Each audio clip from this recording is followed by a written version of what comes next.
बिस्मिल्लाहिर्रहमानिर्रहीम, अस्सलाम वालेकुम। मेरा नाम है कासा, फिर आप देख रहे हैं कैडिशन टू चैनल। जैसा कि दोस्तों आपको पता है, इस चैनल के ऊपर जो भी लेटेस्ट न्यूज़ आती है एजुकेशन के हवाले से हम फुल तौर पे जो आपके साथ शेयर करते हैं।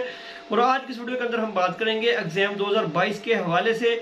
बहुत ज़्यादा बच्चे जो थे इंप्रूवमेंट के हवाले से क्वेश्चन कर रहे थे, तो इस वीडियो के अंदर हम बात करेंगे इंप्रूवमेंट के हवाले से 2022 के हवाले से जो जो अपडेट्स आई हैं वो सारी अपडेट्स जो है वो आपके साथ शेयर करेंगे। तो सबसे पहले हम बात करते हैं कि जिस तरह फेडरल बोर्ड हो गया, फेडरल बोर्ड ने तो नोटिफिकेशन भी जारी कर दिया था। मैंने लास्ट टाइम भी आपको बताया था वीडियो के अंदर कि फेडरल बोर्ड के अंदर जो है अब 4 साल के अंदर जो है आपको मल्टीपल चांस दिए हैं। अगर आप एक दफ़ा इंप्रूवमेंट करते हैं, नहीं होती तो दोबारा भी पेपर दे सकते हैं, दूसरी दफ़ा करते हैं नहीं होती तीसरी दफ़ा दे सकते हैं, इसी तरह तीसरी दफ़ा नहीं होती तो चौथी दफ़ा जो है आप इंप्रूवमेंट के लिए पेपर दे सकते हैं। उसके बाद जो है केपीके की बोर्ड की तरफ से भी अपडेट दी गई। उन्होंने भी कहा कि आप जो है 4 साल के अंदर 4 दफ़ा जो है आपको चांस दिए जाएंगे। अगर आप एक दफ़ा इंप्रूवमेंट के लिए अप्लाई करते नहीं होता तो आप दूसरी दफ़ा कर सकते हैं। मतलब ये कि 4 साल के अंदर आप 4 दफ़ा इंप्रूवमेंट के लिए अप्लाई कर सकते हैं अगर आपके नंबर ज़्यादा नहीं होते।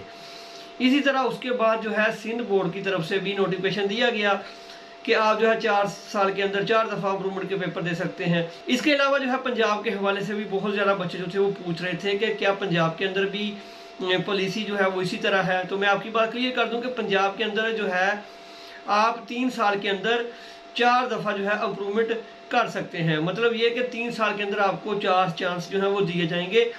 अगर आप एक दफ़ा इंप्रूवमेंट के पेपर देते हैं तो इंप्रूवमेंट नहीं होती तो आप जो है दूसरी दफ़ा पेपर दे सकते हैं। अगर दूसरी दफ़ा नहीं होती तीसरी दफ़ा दे सकते हैं। अगर तीसरी दफ़ा नहीं होती तो चौथी दफ़ा भी दे सकते हैं।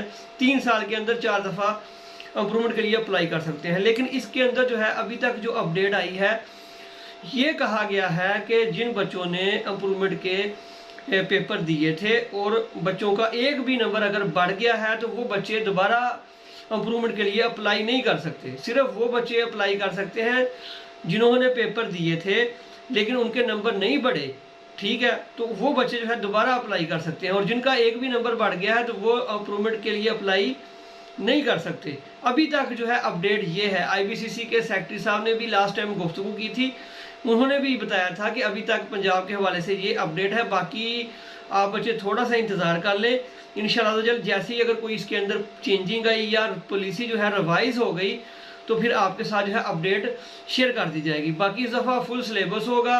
और जिन बच्चों ने इंप्रूवमेंट करनी है, अगर आप पार्ट 1 की इंप्रूवमेंट करना चाहते हैं तो सिर्फ आप पार्ट 1 की इंप्रूवमेंट कर सकते हैं। आपको पार्ट 1 का दाखिला भेजना पड़ेगा और पार्ट 1 के ही पेपर होंगे और नंबर भी पार्ट 1 के ही बढ़ेंगे। अगर आप पार्ट 2 का देना चाहते हैं, सिर्फ आप कहते हैं कि मैं सिर्फ पार्ट 2 के पेपर दे दूं, तो आपका दाखिला पार्ट 2 का भी चला जाएगा और नंबर भी पार्ट 2 में ही लगेंगे, पार्ट 1 में नंबर नहीं लगेंगे। मतलब जो पेपर आपने देने हैं उसी के नंबर लगेंगे। अगर आप कहते हैं कि नहीं मैंने पार्ट 1 के भी पेपर देने हैं, इख्तियारी सब्जेक्टों के भी और लाजमी सब्जेक्टों के भी, इसी तरह जो है पार्ट 2 के भी पेपर देने हैं, तमाम पेपर देने हैं। जिस तरह मैट्रिक के 16 पेपर होते हैं, इसी तरह इंटर के जो है आपके 12 पेपर होते हैं। मतलब आप कहते हैं कि हमने तमाम पेपर जो है वो देने हैं। मैट्रिक वाले कहते हैं कि 8 पेपर मैंने पार्ट 1 के देने हैं, 8 पेपर पार्ट 2 के देने हैं।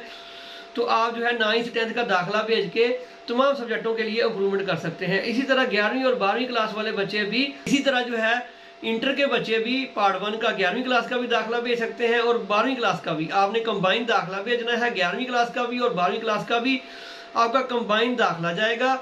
और इसके अंदर 6 सब्जेक्ट के साथ आपने भेजना है पार्ट 1 का, 6 सब्जेक्ट के साथ भेजना है पार्ट 2 का। तो उसके बाद आपके तमाम पेपर जो होंगे 6 पेपर पार्ट 1 के होंगे, इसी तरह 6 पेपर पार्ट 2 के होंगे। और तमाम अगर आपके नंबर बढ़ गए तो तमाम सब्जेक्टों के अंदर नंबर लग जाएंगे। इसी तरह जो है अगर आप कहते हैं कि नहीं मैंने सब्जेक्ट वाइज करना है, मैंने पेपर देना है, इंग्लिश का देना है, उर्दू का देना है, बायो का देना है या आपने फिजिक्स का देना है, मतलब आप एक सब्जेक्ट का पेपर देना चाहते हैं तो एक का भी दे सकते हैं। अगर आप 2 का देना चाहते हैं 2 के भी दे सकते हैं। अगर आप 3 के देना चाहते हैं 3 के भी दे सकते हैं। इसके लिए आपको पार्ट 1 का भी पेपर देना पड़ेगा और 2 का भी देना पड़ेगा। अगर जिस फर्ज करें अगर आपने उर्दू का पेपर देना है तो उसका पार्ट 1 का भी पेपर देना पड़ेगा और 2 का भी देना पड़ेगा। दोनों पार्ट 1 पार्ट 2 दोनों के पेपर देने पड़ेंगे सब्जेक्ट वाइज। अगर आपने 3 सब्जेक्ट के साथ पेपर देने हैं 3 के साथ दे सकते हैं, 1 के सब्जेक्ट के साथ देना है 1 के दे सकते हैं, 4 के साथ देना है, 5 के साथ देना है, वो आपकी मर्जी है आपने कितने सब्जेक्ट के साथ दाखिला भेजना है। जिस सब्जेक्ट का आपने पेपर देना है उसी सब्जेक्ट का आपने दाखिला भेजना है, उसी सब्जेक्ट के आपके पेपर होंगे और पार्ट 1 के भी और 2 के भी सब्जेक्ट वाइज। और जो नंबर आएंगे वो फिर आपको लगा दिए जाएंगे। बाकी इंशाल्लाह जल्द नेक्स्ट अगर कोई और भी अपडेट आती है तो फिर अप्रूवमेंट के हवाले से आपके साथ न्यूज़ शेयर कर दी जाएगी। तब तक के लिए अपना ख्याल रखिएगा, मिलते हैं नेक्स्ट वीडियो में। अल्लाह हाफिज़।